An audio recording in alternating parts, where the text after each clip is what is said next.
I am recording as well. Hey, nice to see you there.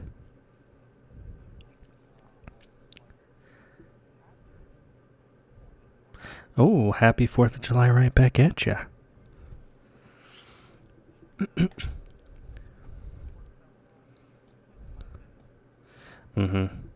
Yeah, some would even go as far as to say Happy Independence Day.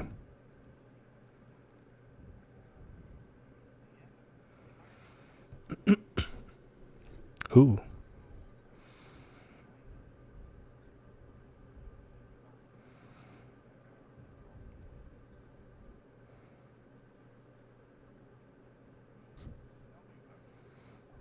You talking about the Patriot? Braveheart? Oh, Independence Day. Yes. Yes. Yeah, I'm sorry. You flashed your pen in front of me and I forgot. I mean, I think that's what it was. I don't remember.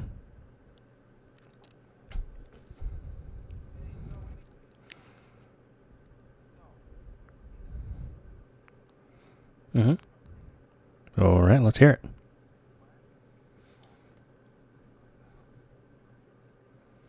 Oh, Heroes of America. Okay.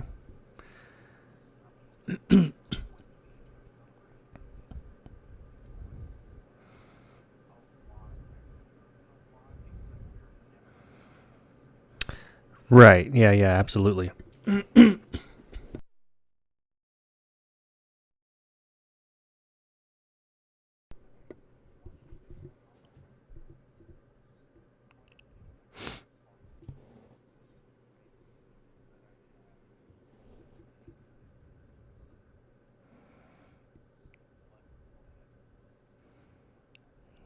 Oh, okay. Yeah, they can be all about it sometimes.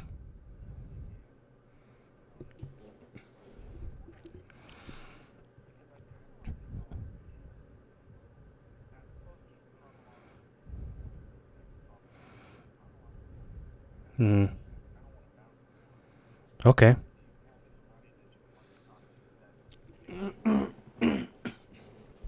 Yeah, sure. I think if I'm going in chronological order, the first one that pops to mind or to memory, if you remember in grade school, uh, Paul Revere.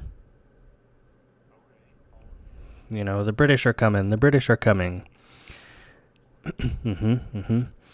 And that's actually one of the things that he was most famous for, was that midnight ride where he was riding his horse around to warn American troops that the British were coming.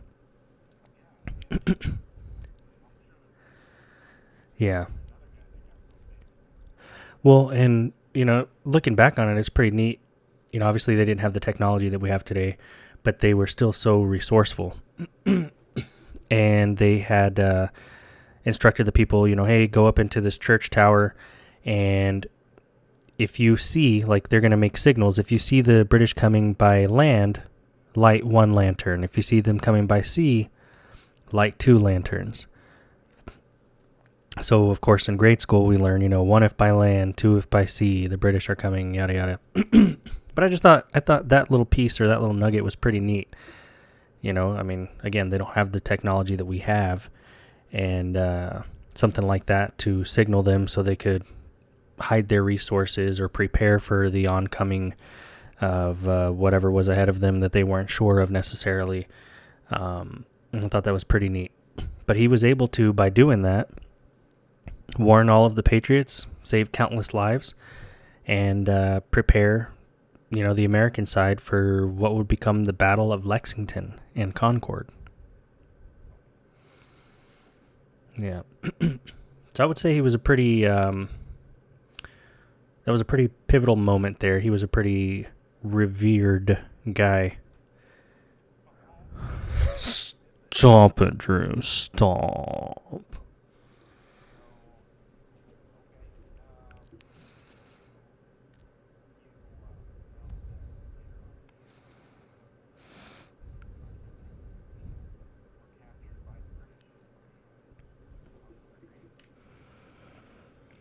who was it? Gosh, I'm terrible for this one. I don't remember who said it. But that quote, that sometimes the tree of liberty, or from time to time, the tree of liberty has to be shed with blood, something along those lines. Indicating that sometimes the ultimate sacrifice is necessary, and in this case, it was. I mean, terrible, right? I'm sure terrible for the families involved and all that stuff. But look at the aftermath, the countless lives saved, the domino effect of what happened because they did what they did.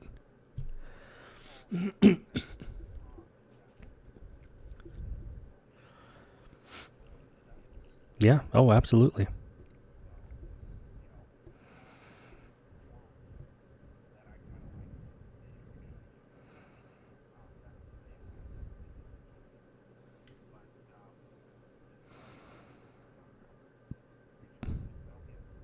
Hmm.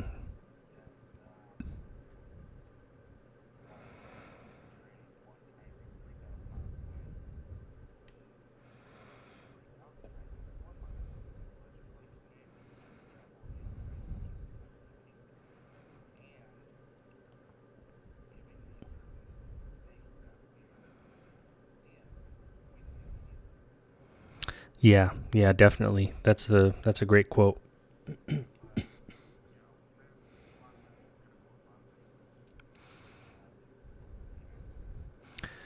Right.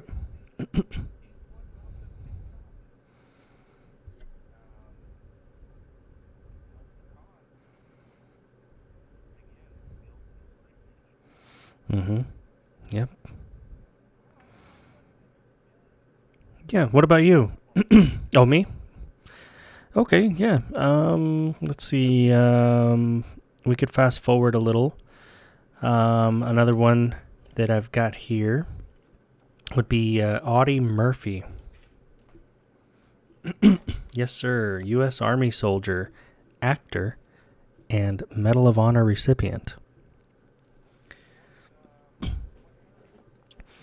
So he was, his lifespan 1925 to 1971, but we're going to talk a little bit more about World War II here. Yep. Sure.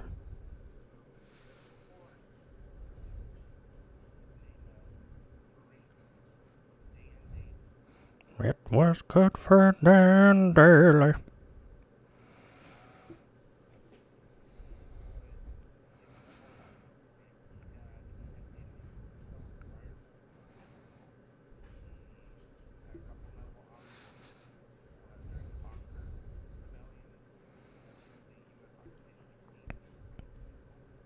Oh, wow. Dang. You said a couple. Dang. Wow.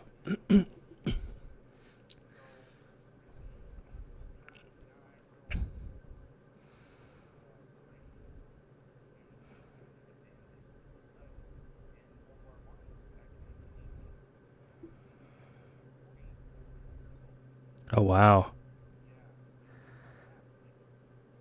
Yeah, a lot of our guys are facing retirement at or before that age.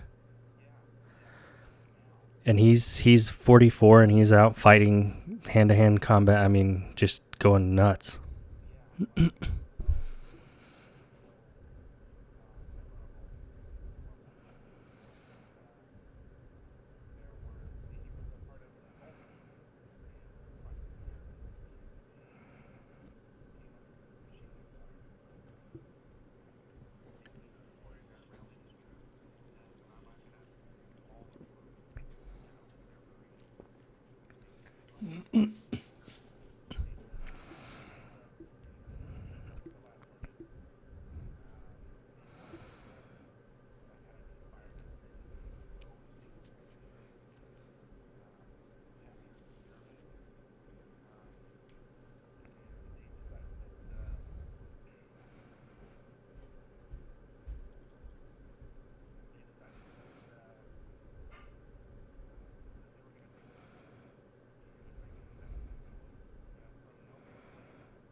Oh, yeah.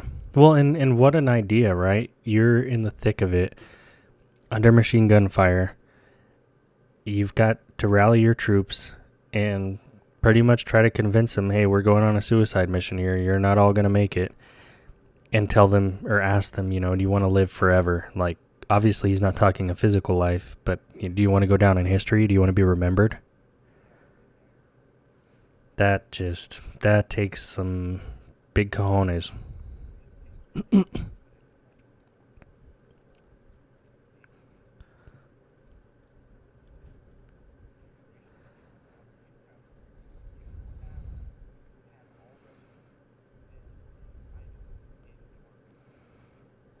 Yeah.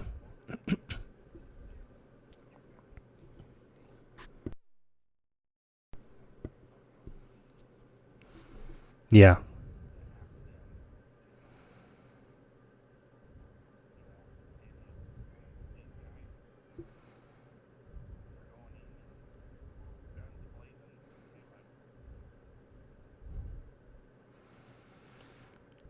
I am standing by. I am standing by. I am standing by. I am standing by. I am standing by. Bye. Like, so, I was wondering, you said he was 44, but was he like a hot 44? Or was he like an old 44? Oh, gotcha.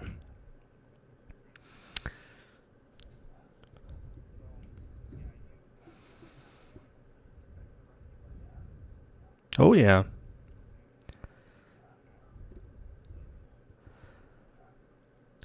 Well, and you remember trench warfare, World War One, where there were people where it was like, hey, we're going to climb out of the trench, we're moving forward, we're coming under fire. And if you don't, there's a man back there waiting for you to turn around and run the other way, and we're going to shoot you ourselves. And this wasn't one of those scenarios. These men willingly followed him. And just, yeah, very, very inspirational. True American.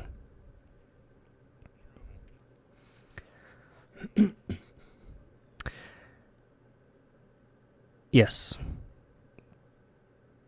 So Audie Murphy. Yep. So Audie Murphy, he wasn't, the stud in school, wasn't the smartest dude, all that any kind of stuff. He actually was in a family of sharecroppers, and he left school in the 5th grade so that he could stay home and help support the family, help run the farm and pick cotton and all that kind of stuff, which I think was common. Yeah. So he became motivated to serve his country, the United States, following the attack on Pearl Harbor in 1941. He enlisted with the Army at the age of 16, again, kind of a common thing back then. And his service during World War II began in 1943. He actually was in the invasion of Sicily. Yep.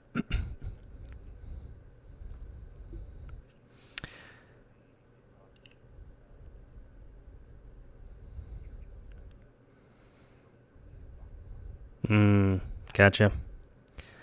Well, it says here that during the battle in France, he commandeered a burning tank and single-handedly held off advancing German soldiers for more than an hour. And even though he was injured during that fight, he led a successful counterattack that forced the enemy to retreat. Yeah, I mean, so you're one dude, you hop in a burning tank. I mean, it's crazy to think about because obviously I'm reading words on a paper. I can look at history books. I can watch movies, but not there, not feeling that, not having that pressure, not having the bombs go off, the bad guys shoot back at you. But I mean, just the gall to, well, I'm either going home one way or another. I'm going to go ahead and do what I can to make a big dent in this thing. And do it so well that, okay, hey, they're retreating now. I mean, think about how many more lives he saved for doing that.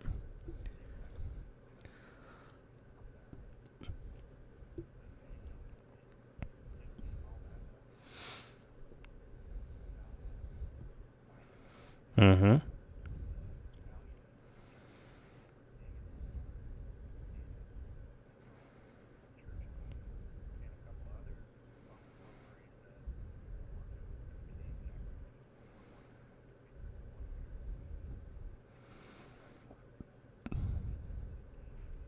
Yeah.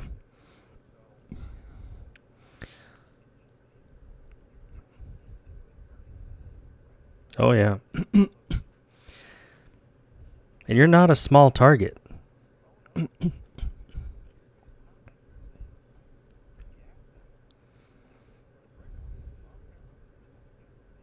Mm-hmm. Yeah. Yep. And then it says later on he ended up being one of the most decorated veterans like in U.S. history. He earned over 28 medals, um, including the Medal of Honor, medal from France and from Belgium. He ended up getting out. He did a bunch of movies with Hollywood, over 40 Hollywood films, and then he became a rancher in Arizona and in California. So he'd lived all this crazy life, and then ended up dying in a plane crash in 1971. But just, man, who's that? Oh yeah, yeah, yep,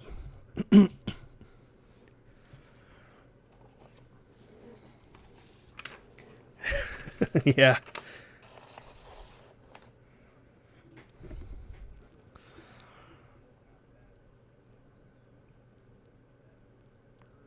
yeah. You still have that youngness inside of you. Yeah.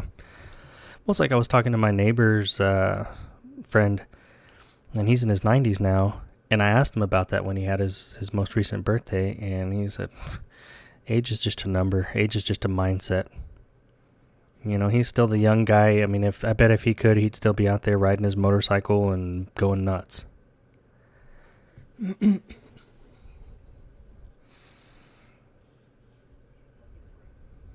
Yeah,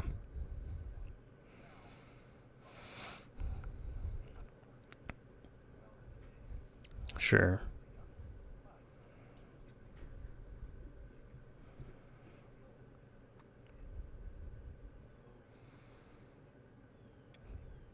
Yeah, yeah, for sure.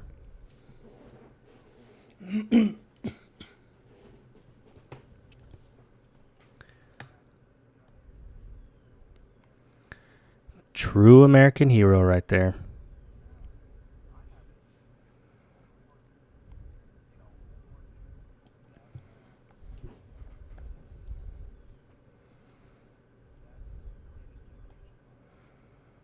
Yeah.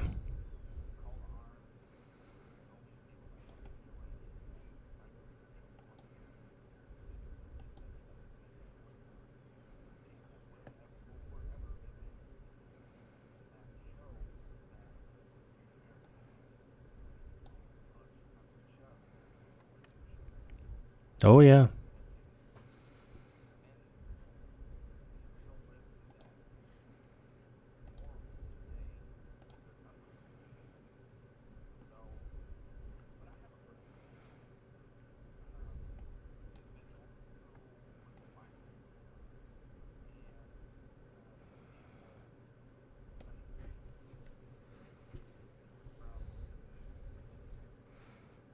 Right on, right on.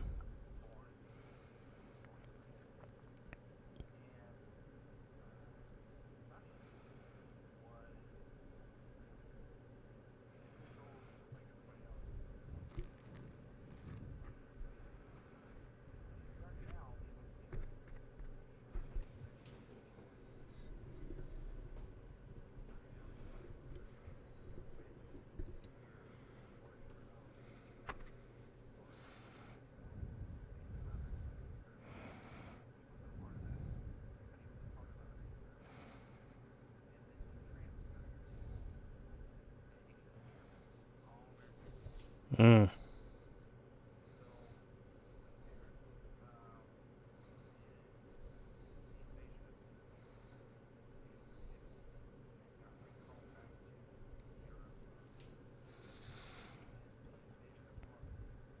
Oh, wow.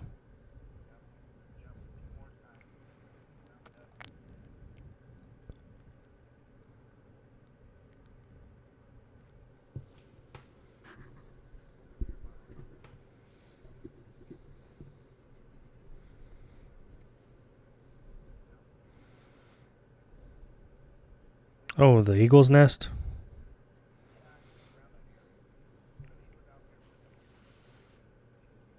Okay.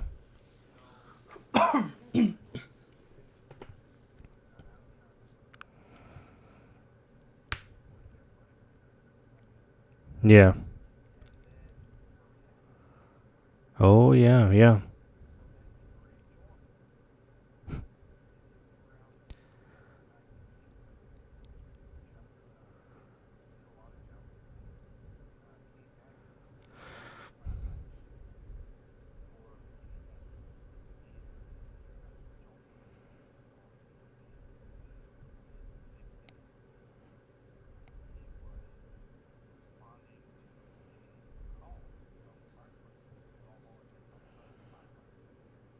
Mm-hmm.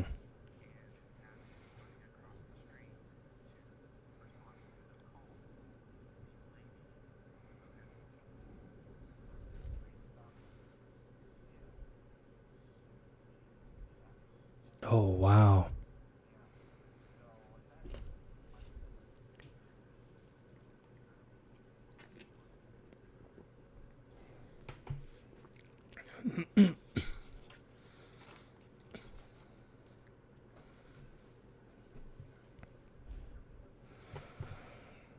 Mm.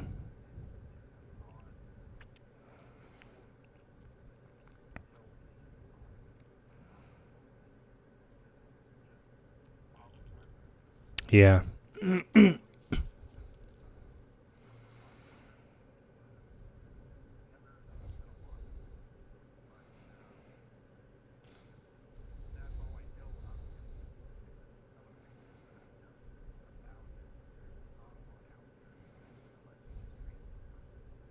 Yeah.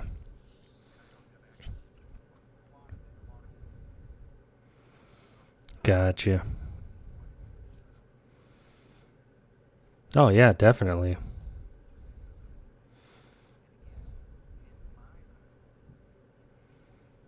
Yeah, definitely. There, I mean, talk about, it wasn't just like, well, I'm drafted in and I got to go back or what have you. I mean, to go to one war, come back home, get out, do your home stuff. Oh, hey, something else kicked off. Yeah, I'm going to go do my patriotic duty again.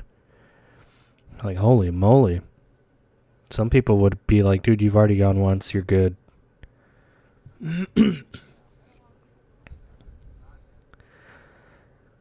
Yeah. That's amazing. Yeah, I've got too many to tell. If I did the math right, I think I am number 12 in my family. And that's like dads, grandpas, cousins, brother, uncles, that kind of thing. So I'm number 12. And I mean, we've got all the branches: Army, Air Force, Marine Corps, Navy. Don't have any Coast Guard or Space Force. But one of the guys that I thought was really, really interesting, that I found out about just more recently in the past couple of years, was my mom's dad, my grandpa. His brother was out in World War II.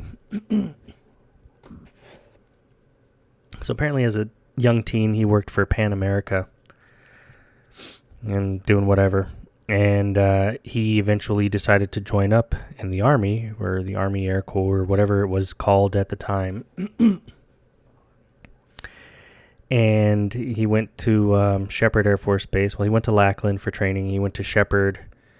Um, for his technical school, and then he volunteered for combat duty. So the war was already going off. This would have been 1944. So he was a staff sergeant. He was a flight engineer and a tail gunner on a B-26 Marauder. And I was able to find pictures of the actual one and then do some Google research, and I found this is the exact plane with the same nose art and all that, and it was really, really neat to see. Yeah, the plane was named the Coral Princess 3. Yeah, and like I said, he had volunteered for combat duty. They sent him to France, him and his air crew. They were flying a combat mission over Germany, and as they got to, I guess, above their target, because they were a bomber, they ended up taking pretty heavy enemy fire. They got hit with flak, and they were struck down, crash landed near Belgium. And one of the articles I found said everyone but one of the crew got out of the plane. They were able to jump, at least within a couple hundred yards of the plane hitting. So some of them probably got out a little late. But no, there were no survivors. So I don't know if the others, took more fire as they were coming down with their parachutes, or if they just hit the ground. I don't know. I couldn't find any details on that, but it was just neat to know. I'd love to know in the moment. Did they already release their bombs? Did this have, what happened? XYZ, all the nitty gritty details. But just similar to the family that you were just talking about, they felt this. Hey, this is going on in the world right now. This is how my country's involved. Sign me up. Send me. Let me go do it. I want to do my part. And he didn't make it back. He's actually buried in France. But a lot of folks that, unfortunately, that's what happened. But it was just neat to know that, at that time, and I'm not saying it's not necessarily like that now, but at that time, there were so many people that were willing, hey, yep, I want to go. I want to keep the fight off my front door and handle business over there. So it'll stay over there.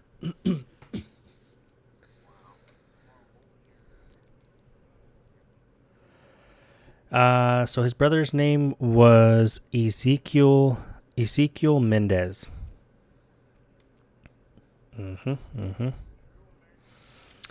Yep, and he left for the war when my grandpa was,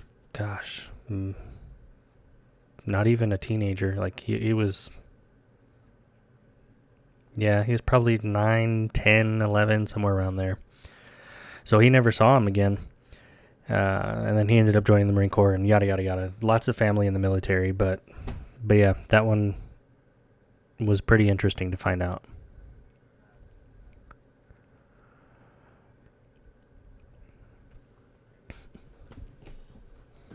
Yeah.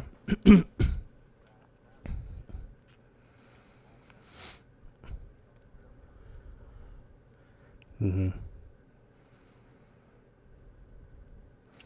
Well, I mean, they paved the way, It's unfortunate that they didn't make it back, but because of their sacrifice, it led to the overall victories, whether it was in this battle or that battle or what have you. If they weren't there, if they didn't do what they did, then this thing couldn't happen, and so on and so forth, and yeah. No, yeah. What else? Do you have anybody else that you're thinking of?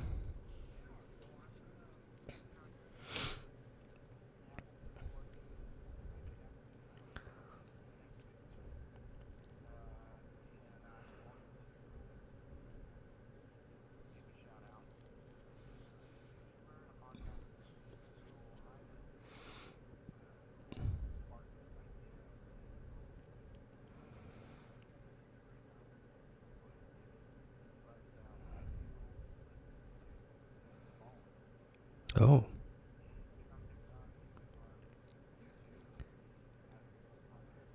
Does his money jiggle jiggle or fold? Okay. Oh, wow.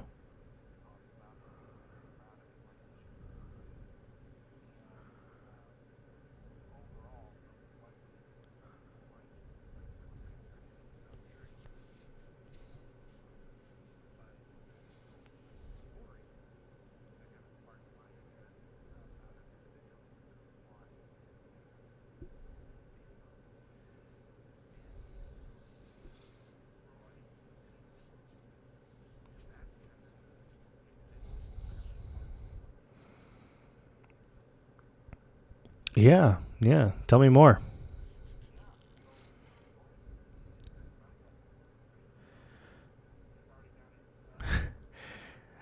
Started off on the right foot there.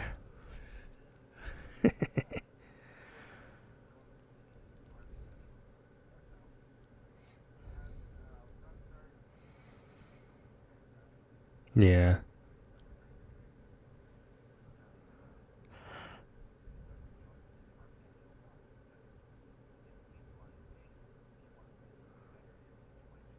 Okay.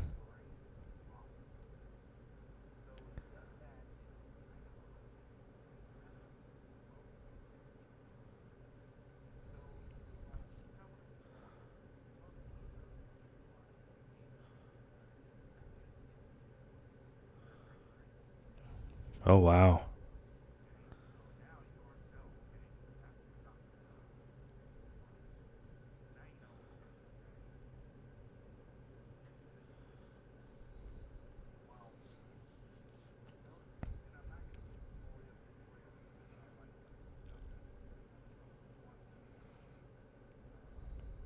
Research.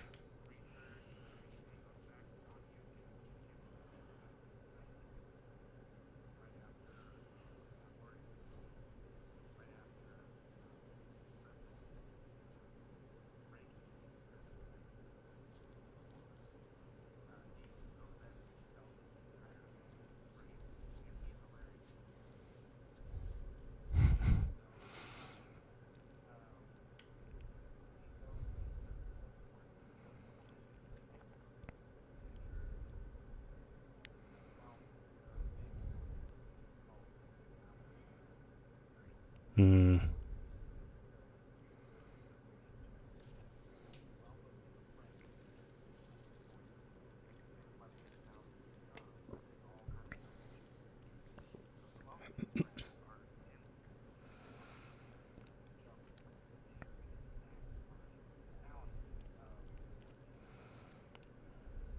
Oh, wow.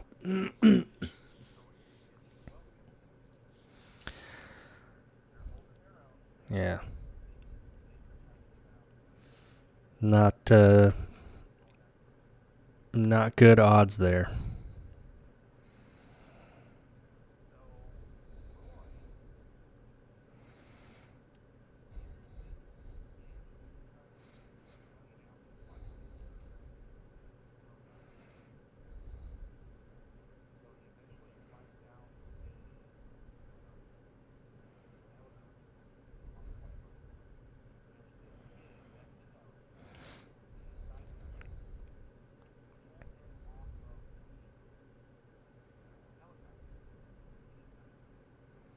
Oh, wow.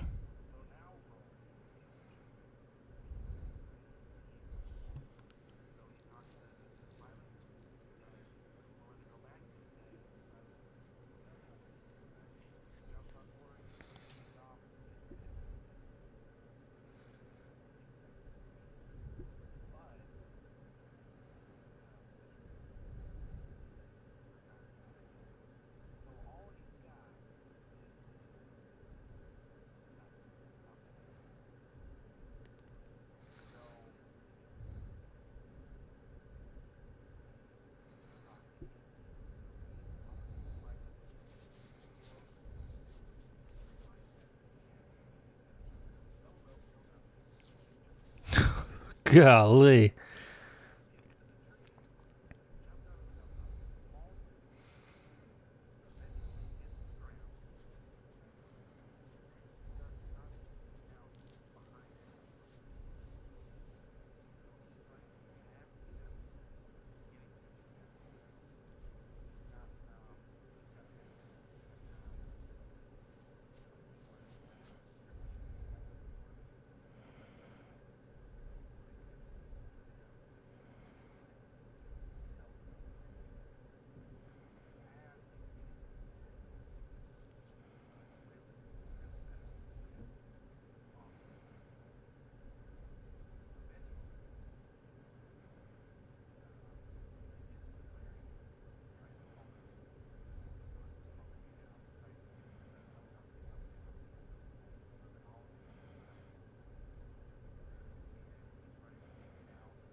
Forrest, I want to go home, Forrest.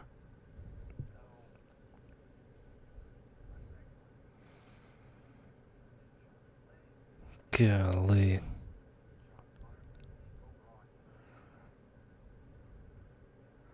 Good Lord.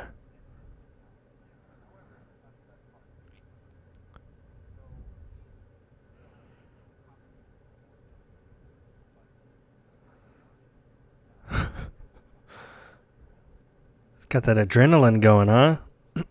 He's got that adrenaline going.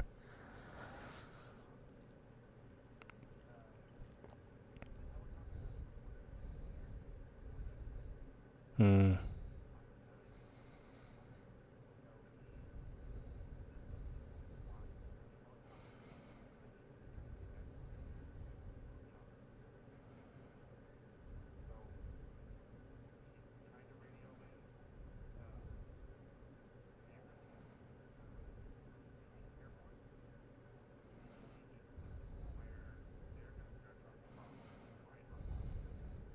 Hmm.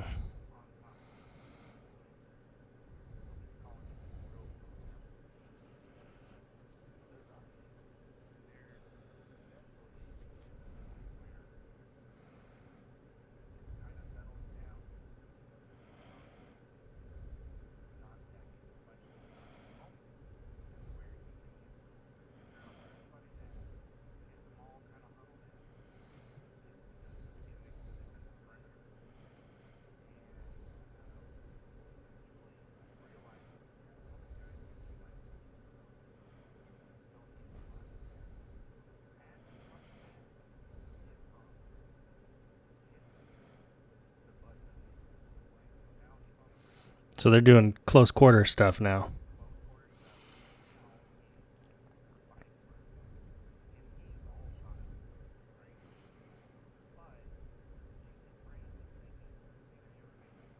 Oh, yeah.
Yeah.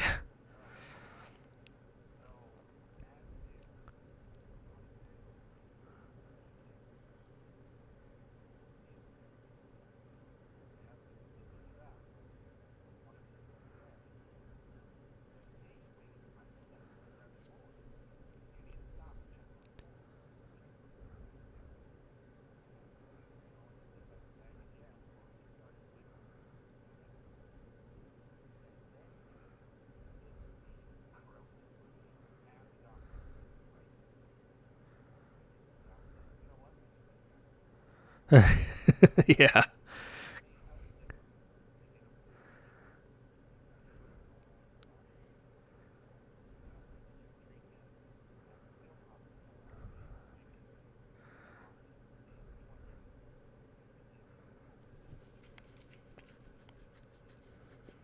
Wow. Well, you know what they say about the like some of those weapons, like you were saying, they're doing hand-to-hand combat with those rifles. What they say about those Viet Cong rifles? They were some of them, anyways, never fired and only dropped once.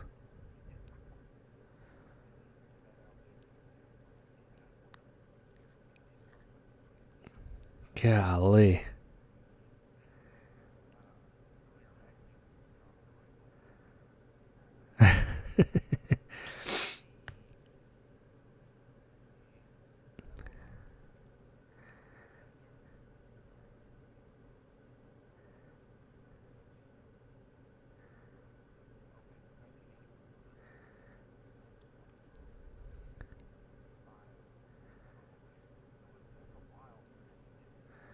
Yeah.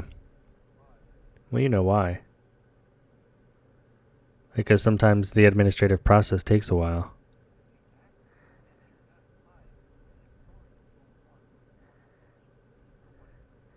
Yeah. Yeah, that's pretty crazy. I mean, golly.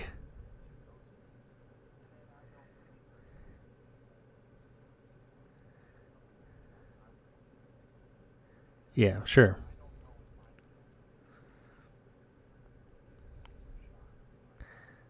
Yeah, it'd be like, oh, nope, all right, I'm done. Sorry, guys. Good luck. No. Yeah. Well, like we were saying, that adrenaline's kicking in, that morphine's kicking in. I mean, you're relying on your training, but at that point, you're kind of a machine, right? You're probably not even really thinking about what you're doing. It's just happening. Yeah.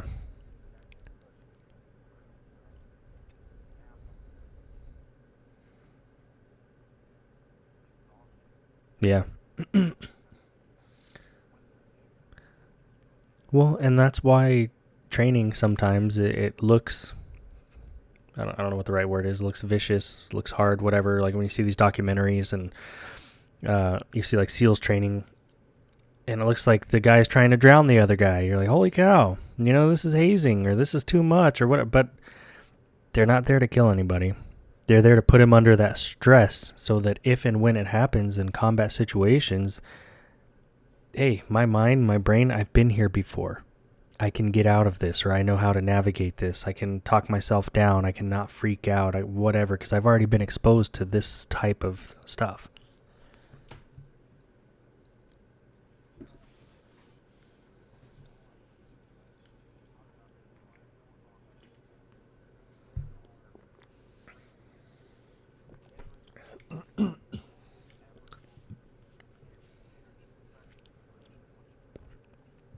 Yeah, absolutely.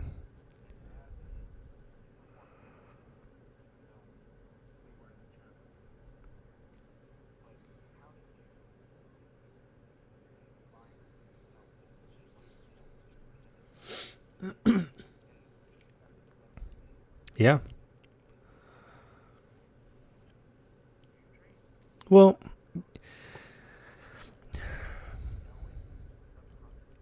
and you've got to look at, they were doing their jobs. They trained for that job. That's the job they were doing. The jobs that we're trained for, we do.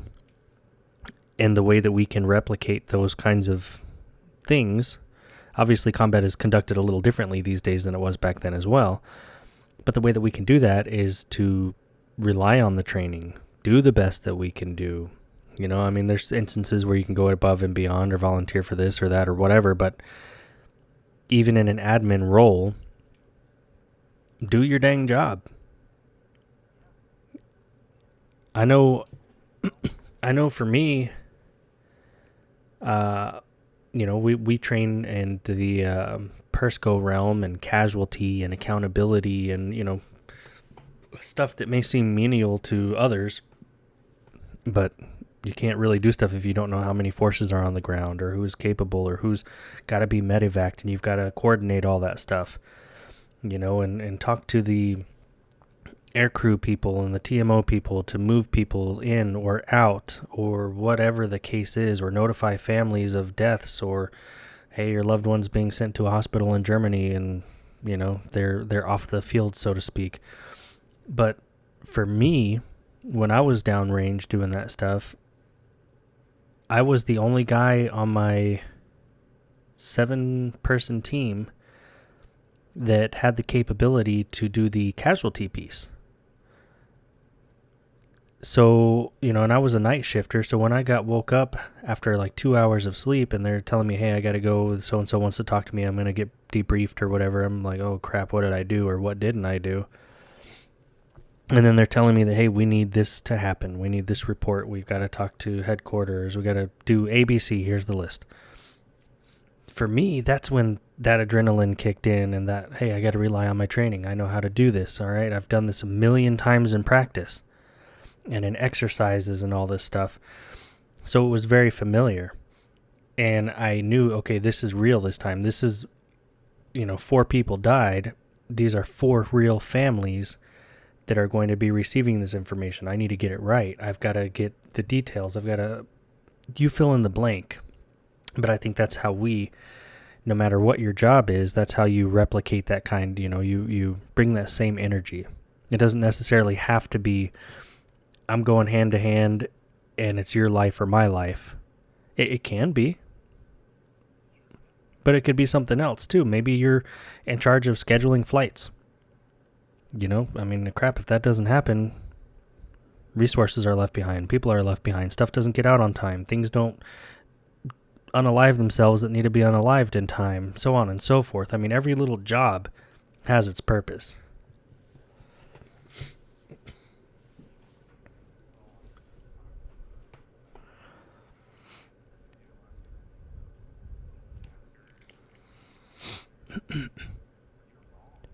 Yeah.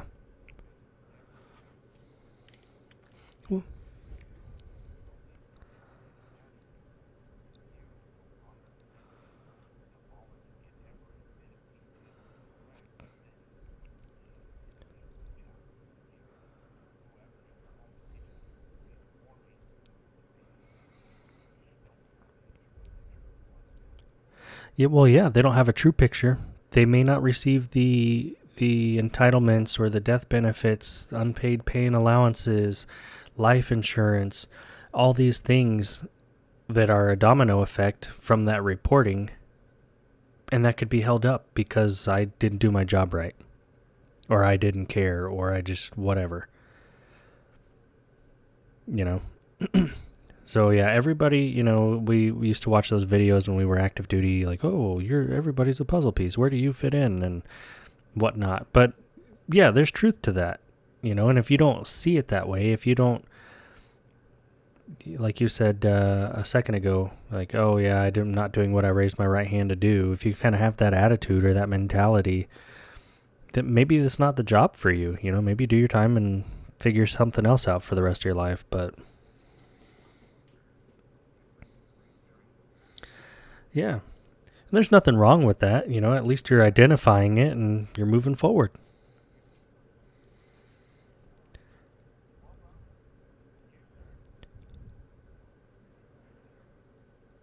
No, you are.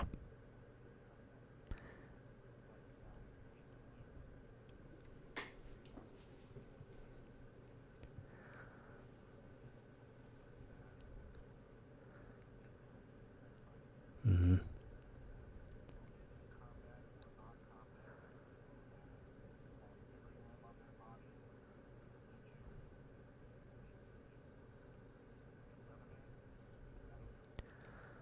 That'll do it.